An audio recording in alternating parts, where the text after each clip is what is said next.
دحیہ کلبی رضی اللہ تعالیٰ ایک صحابی ہیں. حضرت جبریل امین علیہ السلام بڑے خوبصورت تھے. جبریل امین علیہ السلام جب بھی کبھی انسانی شکل میں تشریف لاتے تو دحیہ کلبی کی شکل میں ہوا کرتے تھے.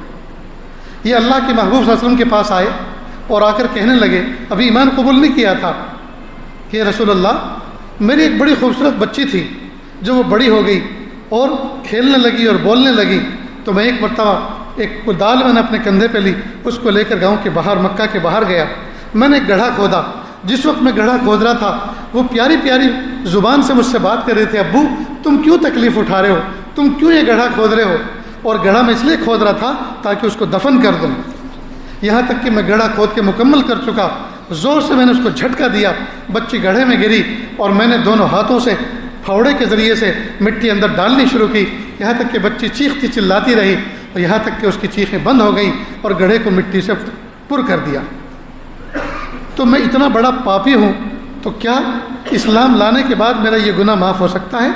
اللہ کے محبوب صلی اللہ علیہ وسلم فرمایا پھر اس واقعے کو سناؤ, اور محبوب صلی اللہ علیہ وسلم رونے لگے, آنسو بہانے لگے.